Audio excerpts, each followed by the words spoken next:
Good morning, everyone. Our Bible reading today comes from the book of John, chapter 20, verses 24 to 31. And you'll also find this printed in your service booklets.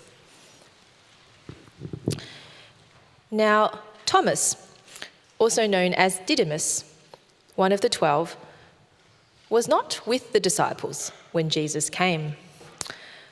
So the other disciples told him, "We have seen the Lord." But he said to them, "Unless I see the nail marks in his hands and put my finger where the nails were and put my hand into his side, I will not believe." A week later, his disciples were in the house again, and Thomas was with them. Though the doors were locked, Jesus came and stood among them and said, "Peace be with you." Then he said to Thomas, "Put your finger here. See my hands. Reach out your hand and put it into my side. Stop doubting and believe." Thomas said to him, "My Lord and my God." Then Jesus told him, "Because you have seen me, you have believed.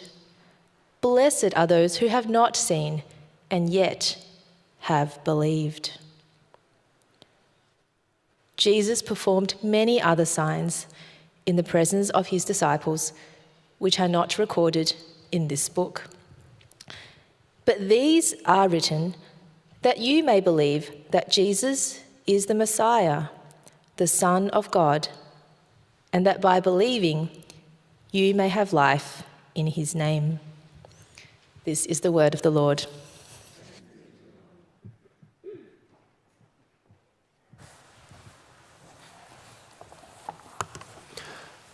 Well, good morning, everybody. My name is John Forsyth, and Nat has very, kindly introduced me as the senior minister, or just not seniors minister. I'm not sure what the difference is, but the S is. Having turned 50 last week, maybe that's what makes me a senior minister. A big thank you too, just for our regulars, for the wonderful gift and surprise. I was surprised in the middle of church over at Parkville. I had no idea what was happening, and so I was completely delighted, very humbled, and somewhat anxious that the church could organise a coup without me knowing. Over the next, I've optimistically been given 25 minutes, and I'll work really hard, and I do apologise if I go over just a little bit. I'm being truthful. It's the theme of this morning. To speak on why when you meet Jesus, you find truth. When you meet Jesus, you find truth. In other words, Christianity is an intellectually credible way of belief, but also, I want to say actually, it's a truth that changes you. Because one of the challenges is at the moment we are in what is called a post-truth world. 2016, the Oxford English Dictionary word of the year was indeed post-truth. Now, the idea of post-truth is that objective facts are less influential in shaping public opinion than appeals to emotion or personal belief. That is what a post-truth world looks like. But what's really interesting is that the very year after the word post-truth was released, the Me Too movement hit. Then we had debates around COVID and vaccine. There were debates over election results in countries other than our own. In other words, all of a sudden the truth actually became something not just subjectively true, but objectively true and worth fighting for, worth contesting for. In other words, there was telling the truth. And so the post-truth world didn't actually last very long. And what I mean by that is, I think for most of us, truth is both objectively and subjectively true. And what I mean by that is, if it's objectively true, it's a truth that happened. It's grounded in history. When we talk about a subjective truth, We're talking about a truth that affects me personally. And I'll tease that a little bit later on, but just to kind of set the kind of groundwork as we speak around the idea of Jesus, meeting Jesus, finding truth. And I wanted to start with this distinction because I think often discussions around religious truths and Christianity and Jesus, people tend to think they sit in the subjective truth land. That is, that's a truth for you, but it's not objectively true or historically true. But I want to argue this morning that in fact when you meet Jesus, you are meeting someone who is both objectively true and subjectively true. Someone grounded in history and someone who demands that you respond personally. And I want to do three things as we look at that this morning. Firstly, I want to address two common challenges that kind of attack this kind of idea that you can make absolute truth claims about Christianity. The first thing, address two common challenges. Secondly, offer some good evidence, I think, that shows that Jesus is objectively true, that when you meet Jesus, you're meeting a real historical character. And then thirdly, I want to suggest that when you meet Jesus, the objectively true person, you actually need to respond personally. There is a subjective truth in meeting Jesus as well. So looking at some challenges, looking at the objective truths of Jesus, and then seeing how he calls us to respond. Firstly, what are some common challenges to the claim that you can say that when you meet Jesus, you are finding truth? Now, the first is this. Many people, maybe some of you here, would think that it's deeply problematic, perhaps arrogant, to claim that Jesus is the only way to God. To make an absolute truth claim in a pluralistic society which we live in is simply a bid for power. Each religion has part of the truth, and to claim you have all the truth is quite arrogant. This is the old story of people having different parts of the elephant, but not seeing the whole elephant. There's a kind of an old story behind that. But there are a couple of problems with that view. The first is, how could you possibly know that no religion holds the whole truth unless you can see all of the truth yourself? It's actually a claim to have superior knowledge than every religious believer. You're saying that you can see the whole elephant when they can only see a trunk or a limb. The second challenge is that Jesus actually makes some pretty serious exclusive truth claims. For example, when in our reading today he was speaking with Thomas. Earlier on in John's Gospel, he has another conversation with Thomas, interestingly also about truth. And he says to him in earlier on in the Gospel, in chapter 14, he says to him, I am the way, the truth, and the life, which sounds good, but then he says this, no one comes to the Father except through me. Now that is an exclusive truth claim. And so therefore there are really two options. Either he's telling the truth, in which case he is the only way, the only truth, and the only life, or he's lying, in which case salvation is not found in Jesus. He can't be one among many. He's making a claim that's exclusive.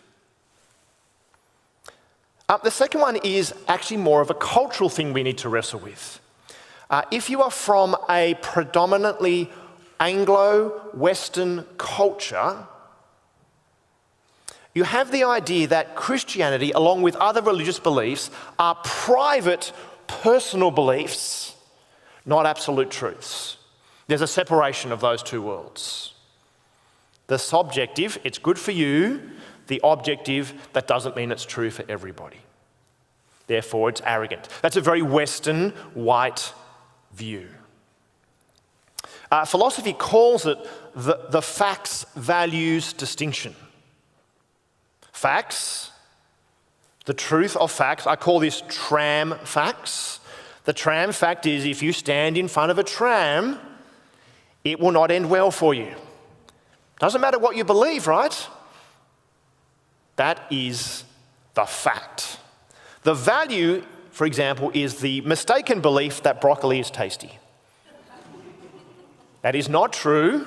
I don't care what you say. In other words, that's what we would call a value. Now, people would argue that Christianity has many subjective values that are helpful and that they are good, but it's wrong to suggest that they are objectively true. In other words, Christianity is broccoli truth, not tram truth. And therefore, all religions can be helpful, have good values, even if they're not objectively true. That's a common view if you're from a Western worldview. Jonathan Haidt, who is brilliant, very well-read, wonderful guy to read. He's written a great book called The Righteous Mind. He says this, groups create supernatural beings not to explain the universe, but to order their societies. He's a big fan of religion, even though he's an atheist. That is, religion has a social good, even if it's not objectively true. But once again, there actually are some inherent problems with this Western view. The first thing is, this view only works, firstly, if there is no God, or if God actually doesn't particularly care about anything. That's the only way the values can be variable. And what it does is it actually pushes that view of God on us and says, actually, that's the only view of God you can have. It makes an objective truth statement. The second thing is, if you do see religion as a private thing, which is very common, that is what is called a weird belief. A weird belief. The weird is an acronym, not just that you're strange. You might be, but that's not what it's saying here. Weird means Western, educated, industrialised, rich and democratic. So if you're Western, educated, industrialised, rich and democratic, you have a weird world view. You split the subjective and the objective. It's the Western Enlightenment view. If you come from a non-Western, a non-weird view, which is, by the way, most of the people on earth, you are really happy to chat about religion and you are convinced absolutely that your view is right and that someone else's view is wrong. One of the great things I love doing is when I get into my Uber, they quickly find out that I'm an Anglican priest. And I can guarantee you what we speak about for the rest of the trip. It's not sport, it's religion, and it's why I am foundationally wrong. My beliefs are wrong. They're very happy to have a contest because I see that objective and subjective truths are both up for grabs. If you think it's just one or the other, then that's a weird thing. That's a Western view. So there are two common objections and some words I'd say about them. Secondly, I want to actually say too, there are some great evidence that show us that Jesus is objectively true. Firstly, the really kind of obvious one is, it's somewhat contested in our culture, but it's not contested historically, is that Jesus is a real person. Jesus is a historical person who lived and died. There's no historical debate among historians. Historians, atheists, agnostic, Christian, everyone agrees Jesus existed. In fact, if you don't believe Jesus existed, it's kind of up there with the flat earth kind of deniability. We read about his life, obviously in the 4 biographies that we have, Matthew, Mark, Luke and John, often referred to as Gospels. But there are also lots of non-Christian sources that talk about Jesus historically. There is Josephus, Suetonius, Tacitus, Pliny the Younger, and there are lots of other sources that talk about Christians and the great problems they cause in the first century of the Roman Empire. And we'll hear a bit about one of these guys complaining a little later on. And when you read the story of Jesus' lives, you meet someone who is incredibly fascinating, who has captured the imagination of all different types of people with his healing and with his teaching. And Jesus has fundamentally shaped, particularly the Western world, far more than anyone else in history.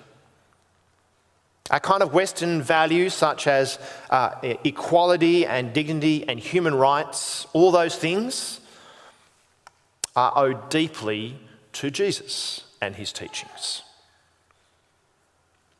It's also generally agreed, by the way, that he was crucified by the Romans around 33.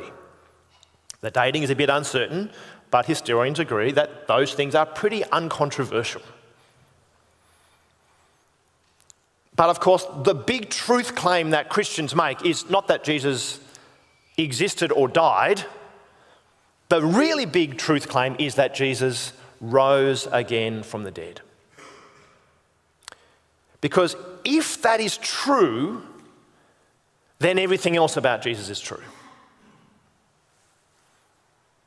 And so I'm going to give you 3 pieces of evidence why I think you can't just dismiss the resurrection claim about Jesus. Why you have to consider, is this true? The first is, all the eyewitnesses of the resurrected Jesus take it seriously. Because we kind of think that us modern people, we find it hard to believe in a resurrection, but ancient people, they were kind of into this stuff all the time. It wasn't hard for them. No, the resurrection of Jesus was just as difficult for those people at the time to get their head around as it is for us.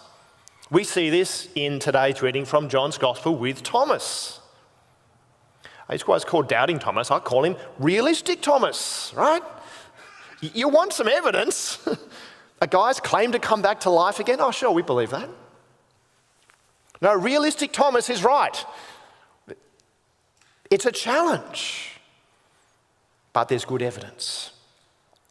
See, when you read the gospel stories, the biographies of Jesus, what you notice is they're not a kind of recollection of people's inward spiritual experiences. They're not a list of religious rules on how to live life. John's gospel, John's biography, along with the other biographies, have all the marks of historical eyewitness accounts. It's the genre of writing. What John is doing is, as he writes his biography, saying, this is what people saw, this is what's happened. Because there are other genres in the ancient world that did different things. There are fictional narratives, such as kind of epics and legends and myths, that were common at the time, but they never ever used the historical detail that we see in the biographies of Jesus.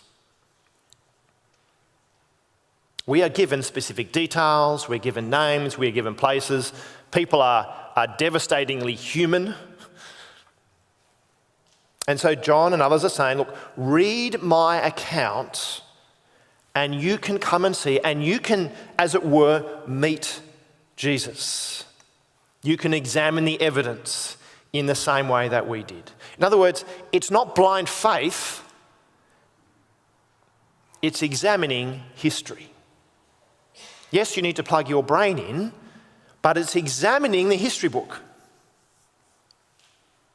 Because it was a genuine challenge. The Jewish people at the time didn't believe in the specific resurrection of one person. Their kind of worldview was, at the end of time, there would be a resurrection of all people from the dead. So it was pretty confronting to hear that this Jesus guy had been raised from the dead. The Greeks, by the way, had no concept of resurrection. They had this idea that when you die, your soul leaves your body and floats up into heaven, which sounds very familiar, right? That's influenced our Western view of death massively. But the bold historical claim of Christianity is that Jesus is not just in our memories or part of the circle of life, like the Lion King, that he's resurrected, that he's actually come back from the dead, and that is as radical now as it was then, but there is good historical evidence when you read the narratives. Those original witnesses took it seriously. They just didn't believe on face value, so we too should take it seriously. That's the first reason I think it's worth exploring this great truth. The second reason might sound a bit strange, and it's because the first eyewitnesses we have recorded to meet Jesus after he has been raised from the dead are women. Now, the reason this is really important is if John and the other biographers were making up this story, they would never have chosen women to be the first witnesses. They would never have chosen women as the people who meet Jesus. It would have been a disaster because in Jesus' day, the testimony of women was not given any weight. Women were not actually eligible to testify in Jewish courts of law. In fact, this was used against the early Christians as a way of saying, Jesus couldn't be raised from the dead because you can't trust the testimony of women. Let me read to you from a guy called Celsus. He was a Greek philosopher. He was not a fan of Christianity. He's kind of like the Richard Dawkins of the early first century. He said, Christianity can't be true because the written accounts of the resurrection are based on the testimony of women. And we all know that women are hysterical. Right? That's the claim. And so that background actually matters because culturally, if you were going to make up a myth, you would never choose women to be the first eyewitnesses. But yet, in the gospel accounts, they are given that honour and dignity. Once again, it is good evidence. Thirdly, there are lots of evidences, by the way, but I'm limited by time. Thirdly, one of the great, I think, evidences for the resurrection is the fact that those eyewitnesses were willing to die rather than change their story. We know that in the 100 or so years around Jesus, historically there were at least 10 other people who were claiming to be the Messiah, kind of the saviour of the world. I wonder if you could name any of those other 10. I couldn't. In each and every case, the revolution failed and its leader was put to death. So far, same story as Jesus, right? And in every other case, except for Jesus, two things happened. Firstly, all the followers gave up. Secondly, their followers then tried to find another messianic figure. The one thing they didn't do is die for their beliefs. But yet when we come to the followers of Jesus, something really different happens. They continue to proclaim this message, which they believe to be true, that Jesus is the Messiah, the Saviour of the world, and that he's been raised from the dead. And they'll do that even when they're tortured and put to death, which is not something you do if you're making it up. You have to be pretty convicted of something to really believe it's true to give your life up for it. And so we have historical accounts of Christians who are witnesses to the resurrection, the truth of Jesus, giving up their lives. You don't do that for a myth. You don't do that to prove that the big bad wolf really did blow down the 3 little pigs' houses, right? Or 2 little pigs' houses and the third one. You have to take that claim about Jesus' resurrection seriously. There is good, objective evidence. When you meet Jesus, you'll find truth. Finally, I just want to say that when you do meet Jesus, you meet someone who is also subjectively true, personally true. Someone who challenges you. We kind of heard that in Jackson's story. In other words, the truth is a person. The truth is a person. One thing that I find compelling about the Christian faith is the ability of the Bible to coherently explain the big questions that kind of most of us wrestle with. No matter what your cultural or language or age, there are kind of common big questions which the Christian faith in the Bible explains for us. The big question, of course, is firstly, who are we? Because if we have a purely material worldview, then we are just atoms. Which means, coldly, if that is your worldview, the atoms that make up you are no more valuable than the atoms that make up the chair you're sitting on. Yet we don't feel that to be the case, do we? And what the Bible says is, no, you are more than atoms. You are made in God's image, which firstly makes human beings inherently valuable. But secondly, it means that we are moral beings as well. We genuinely believe that there is right and that there is wrong. There is truth and there is lie. The second big question that I think lots of us wrestle with is the big question around, well then what is wrong with the world? To watch the news for 5 minutes is to usually be disappointed, unless Australia's won another gold medal, which to be fair at the moment is possible. But for the rest of the time, it does not make for good reading or good listening. There is a distinct lack of peace in our world. Between countries, between individuals, within ourselves. Some of us might even feel that between God and us there is something not quite right or distant or broken. And then, of course, there is the awful tragedy of death. Now, there are, if you're part of St Jude's, you will know that we have a lot of doctors. In fact, we could probably start a hospital, I reckon, quite easily, and you can get a second or a third opinion over morning tea on your rash. I'm sure they'd love to help you out.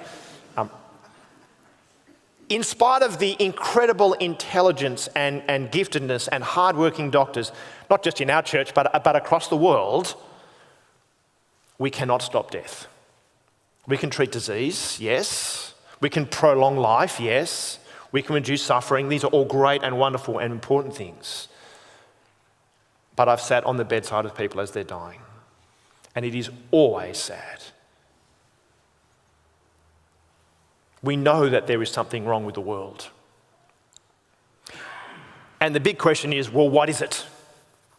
Back in around 1901, the Times paper in London did an editorial called What is Wrong with the World? And they invited lots of famous and educated people to write in their answers.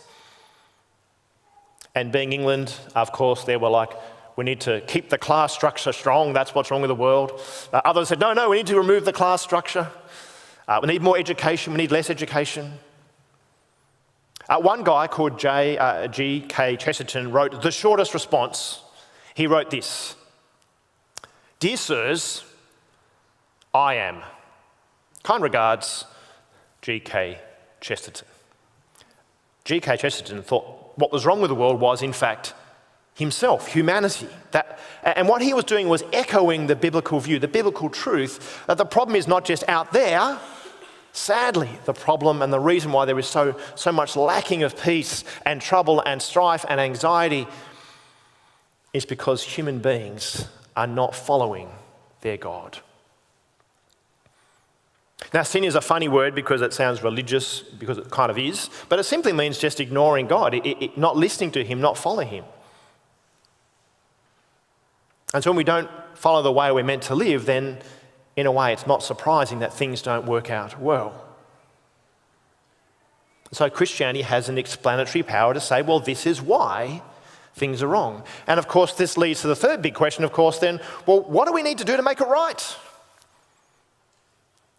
Because that's one thing I think everybody longs for. One truth is that we all want to find what it is that will make our world a better place. And there are lots, again, different answers. Religion generally says this: if you follow these teachings, if you follow these rules, then our world will be perfect. That's the kind of religious answer. There's also lots of different answers. There's a materialistic answer.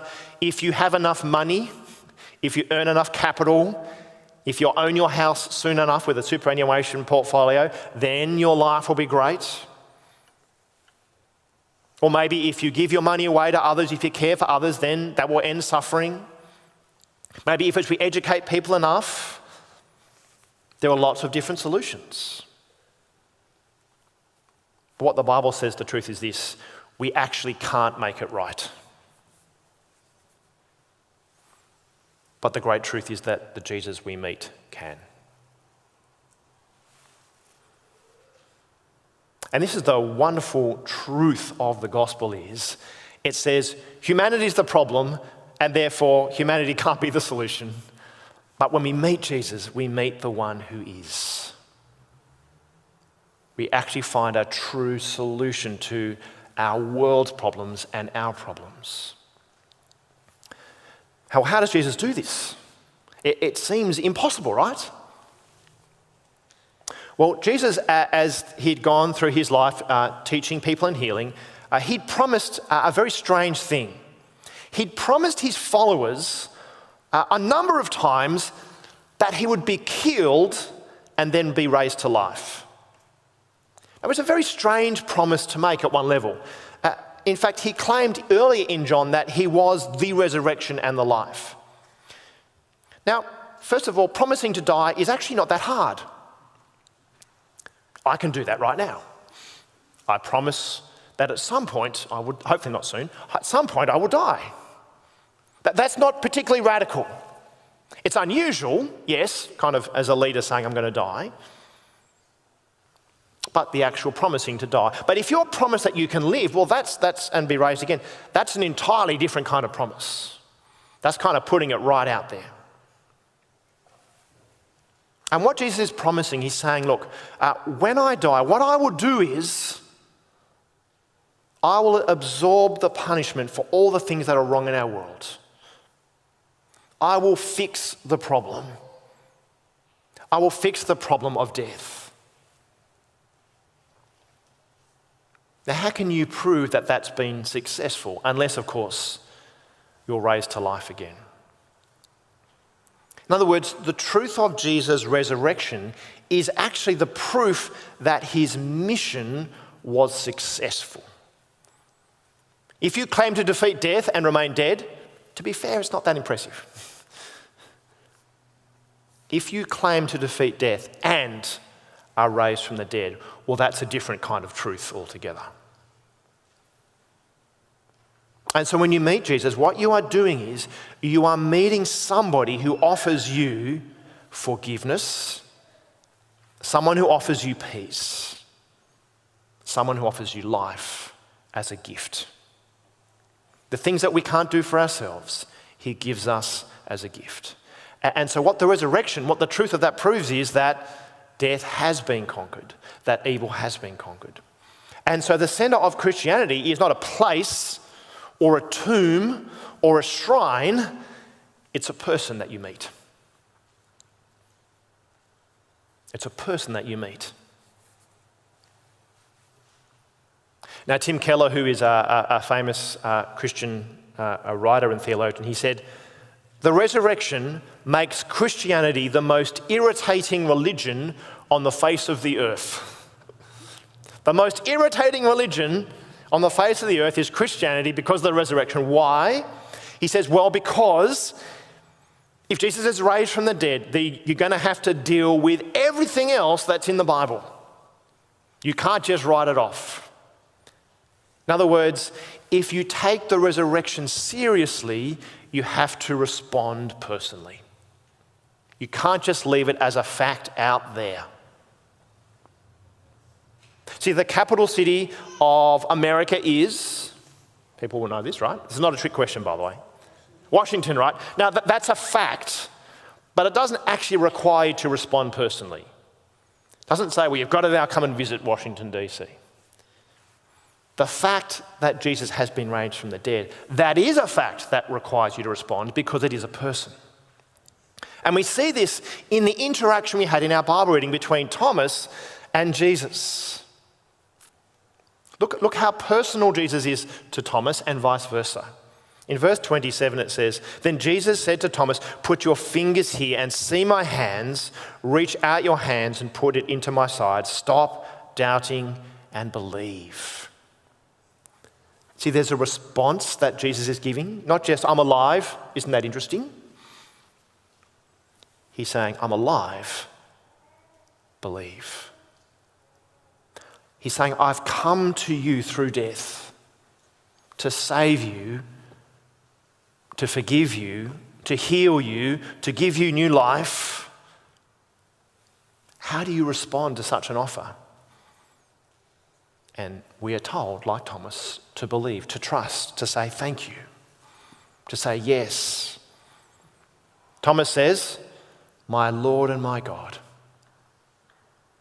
He meets Jesus and he finds truth. And can I say to you this morning, the same invitation is for you. Jesus is saying to you this morning, I've come to you through death. I've come to save you. I've come to forgive you. I've come to heal you. I've come to give you a new life. How will you respond? When you meet Jesus, you find truth.